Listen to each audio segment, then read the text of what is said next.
लोकसभा चुनाव में फैजाबाद जो सीट है वो बीजेपी हार चुकी थी, यानी वो अयोध्या का इलाका आता है और वहाँ पर जब वो चुनाव हारी तो बड़ी किरकिरी हुई कि अयोध्या जहाँ पर भारतीय जनता पार्टी बहुत एक्टिव रहती है, जिसे इस देश का सबसे बड़ा धार्मिक स्थल भी लोग मानते हैं, देश विदेश से लोग अयोध्या पहुंचते हैं, लेकिन वहां पर भारतीय जनता पार्टी चुनाव हार गई थी। लेकिन उसके बाद जैसे ही अवधेश प्रसाद सिंह जिन्होंने वो सीट छोड़ी थी, उनके सीट छोड़ने के बाद वहां पर उपचुनाव हुए और उपचुनाव में उनके बेटे चुनाव लड़ रहे थे, लेकिन वो सीट सपा ने गंवा दी है और वहां पर भारतीय जनता पार्टी यानी योगी की टीम ने एक बड़ी जीत हासिल की है। अब हार के क्या कारण रहे और जीत के पीछे क्या वजह रही, क्या स्ट्रेटेजी, क्या प्लानिंग रही, इस पर बात करेंगे। अरुण सर मेरे साथ हैं।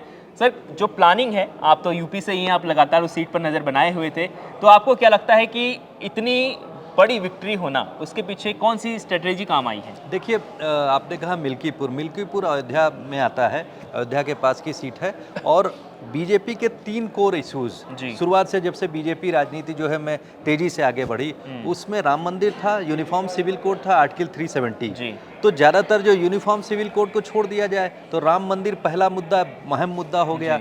और उस जगह पे जो कि कोर जो जगह हुआ करती थी, वहाँ से बीजेपी का यानी फैजाबाद सीट का हारना बीजेपी के लिए एम्बैरेसमेंट थी। लोकसभा में इस तरह से प्रोजेक्ट किया गया अपोजिशन ने, एज इफ जो बीजेपी लोकसभा का चुनाव ही हार गई है पूरा। तो बीजेपी के लिए एम्बैरेसमेंट था, समाजवादी पार्टी के लिए बहुत बड़ी विक्ट्री थी। इसीलिए अवधेश प्रसाद जो है, जो बैक बेंचर हुआ करते थे, अखिलेश यादव के साथ पहली पंक्ति में बैठते हुए नजर आए, क्योंकि वो सिंबॉलिक थे। मिल्कीपुर का मतलब एक तरह से अयोध्या जीत का सिंबॉलिक थे। उनकी सीट पे जो है समाजवादी पार्टी ने बहुत कैलकुलेटिव तरीके से उनके लड़के को वो सीट पे बाई इलेक्शन में उतारा और बीजेपी के लिए भी ये मुश्किल था कि कैसे इसको जीता जाए। तो बीजेपी ने जो है, जिस तरह से आपने देखा, स्ट्रेटेजी अपनाई कि सभी कास्ट अलायंस को अपनी तरफ कोशिश करने की कोशिश की। वहाँ कास्ट अलायंस आपने देखा कि जो सबसे बड़ा वोट बैंक पासवान कम्युनिटी का आता है, जिससे अवधेश प्रसाद आते हैं, तो उन्होंने जो है जो पासवान कम्युनिटी के ही कैंडिडेट को जो है वहाँ से खड़ा किया। बीजेपी के कैंडिडेट भी उसी का कम्युनिटी से आते हैं। दूसरा, उन्होंने एक किया कि जो जिस तरह से रिलीजियस सेंटीमेंट्स था उसको कंसोलिडेट किया। उसके लिए उन्होंने कोशिश की, अपने ज़्यादातर एमएलएज को 29-30 एमएलएज को लगातार वहाँ पर कैंपिंग करवा दी, अपने मिनिस्टर्स को वहाँ भेजा। योगी जी जो है लगातार वहाँ 7-8 रैलीज किए और उसके बाद उन्होंने ये कोशिश की जो और मैं एक बात बताऊंगा, सबसे बड़ा पॉजिटिव फैक्टर ये हो गया कि जिस दिन वोटिंग हो रही थी उस समय कुंभ चल रहा है, महाकुंभ चल रहा है। तो अयोध्या से लेके पूरे उत्तर प्रदेश में जो रिलीजियस सेंटीमेंट है, वहाँ जातिगत, चूँकि आपने लोकसभा में देखा था कि हिंदू वोटों में जो है कास्ट सेंसस, संविधान बचाओ, तो दलित और ओबीसी वोट बैंक में स्प्लिट हो गया था। वो स्प्लिट इस बार नहीं हो पाया। बीजेपी ने उस स्प्लिट को जो है महाकुंभ के उत्सव में हिंदू वोट को कंसोलिडेट कर दिया। आपने देखा होगा, इसी वजह से अखिलेश यादव बहुत परेशान दिखे। उन्होंने कोशिश की कि इसको कैसे स्प्लिट किया जाए। वो नैरेटिव वो लोकसभा वाला चल नहीं पाया। पीडीए उनका फेल हो गया, जिसमें पिछला दलित और जो अल्पसंख्यक अलायंस था, अल्पसंख्यक वहाँ कम है, वहाँ पर 30,000 वोट अल्पसंख्यक का है। तो अल्पसंख्यक और यादव वोट हो सकता है उनको पूरा मिला, लेकिन ये जो 60,000 के आसपास का जो जीत की जो मार्जिन हो गई, जिस तरह से जीते हैं वो पासवान बीजेपी कैंडिडेट जीता है, उसमें यही दिखा रहा है कि जो बाकी rest of the vote bank है वो नहीं स्प्लिट हुआ। और ये जो संविधान बचाओ का नैरेटिव और जो कास्ट का सेंसस जो कांग्रेस कर रही थी, कांग्रेस ने वहाँ से अपना कैंडिडेट नहीं खड़ा किया।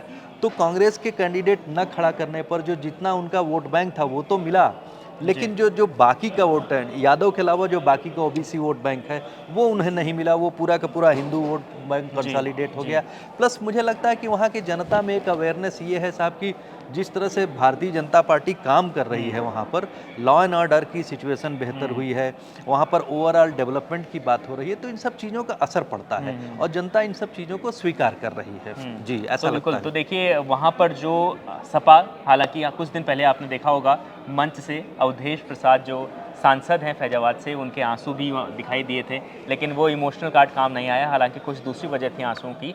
तो लगातार यहाँ पर अखिलेश यादव ये बहुत लंबे समय से यहाँ पर चुनाव जीतने की कोशिश कर रहे थे, लेकिन जीत नहीं पाए। और ख़ास तौर पर योगी आदित्यनाथ की टीम जो थी वो यहाँ पर लगी हुई थी। हमने देखा था कि योगी आदित्यनाथ को बहुत शुरुआत से, जब इससे पहले यूपी बाई इलेक्शन हुए थे करीब 10 सीटों पर, तो वहाँ 9 पर सीट 9 पे। सीटों पर 1 सीटें बच गई थी। जी। तो तब भी सबसे हॉट सीट इसी को माना जा रहा था और जी हाँ, इसका जी हाँ। बहुत लंबे टाइम बाद ये उसी बाई इलेक्शन में मैं कहूँगा कि जिस तरह से आम आदमी कह रहा हूँ, सपा। समाजवादी पार्टी और कांग्रेस, जिस तरह से कांग्रेस ने एक भी कैंडिडेट नहीं खड़ा किया था।